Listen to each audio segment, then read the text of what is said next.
আজকে কথা বলবো মেজবাহুর রহমান সুমনের নতুন সিনেমা রোহিত নিয়ে। আর শুরুতেই বলে রাখি, এটা সবার জন্য তৈরি করা সিনেমা নয়। যদি আপনি মারামারি, নাচ গান, বড় বড় চমক আর দ্রুত গতির গল্প দেখতে ভালোবাসেন, তাহলে এই সিনেমা আপনার কাছে ধীরগতি মনে হতে পারে।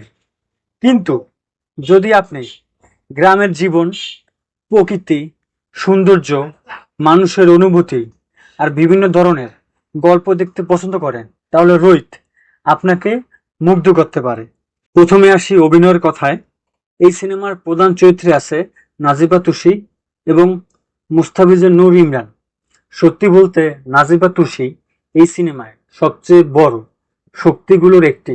তাকে দেখে কোথাও মনে হয় না তিনি অভিনয় করছেন। পুরো সময় মনে হয় তিনি যেন সত্যিকারের একজন গ্রামের মেয়ে। তার চলাফেরা, কথা, হাসি, কান্না সবকিছু খুব স্বাভাবিক লেগেছে। অন্যদিকে মুস্তাফিজুর নূর ইমরানকেও দারুণ কাজ করেছে। বিশেষ করে একজন রাখালের চরিত্রে তাকে খুব বিশ্বাসযোগ্য লেগেছে। তার কণ্ঠ, শরীরের ভাষা এবং উপস্থিতি চরিত্রটাকে বাস্তব করে তুলেছে।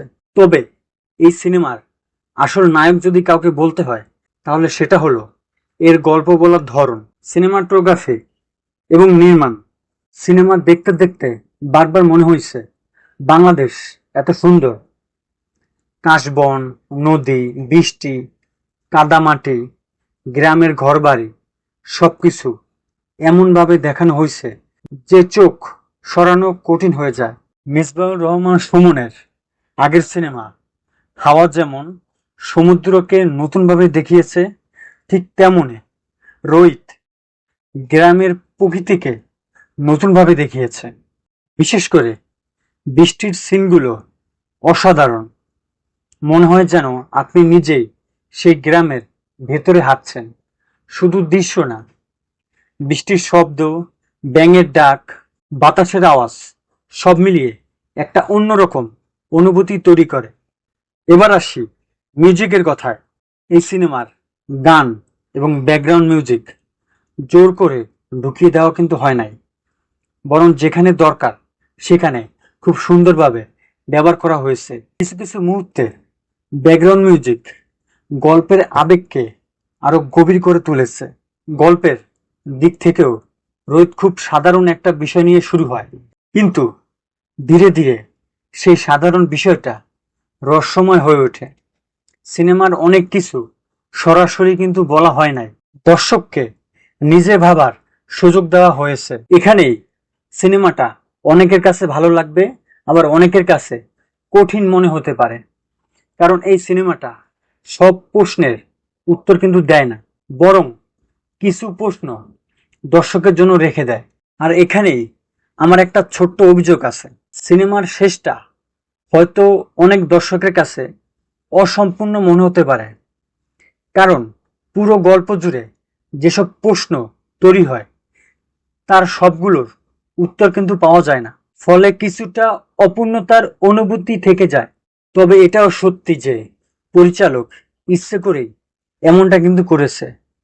তিনি দর্শককে নিজের মতো করে গল্প ব্যাখ্যা করার সুযোগ দিতে চেয়েছেন। আরেকটা বিষয় আমার চোখে পড়েছে, রাতের কিছু দৃশ্য অনেক বেশি অন্ধকার মনে হয়। সিনেমা হলে বসে কিছু কিছু জায়গায় স্পষ্টভাবে দেখা কঠিন ছিল।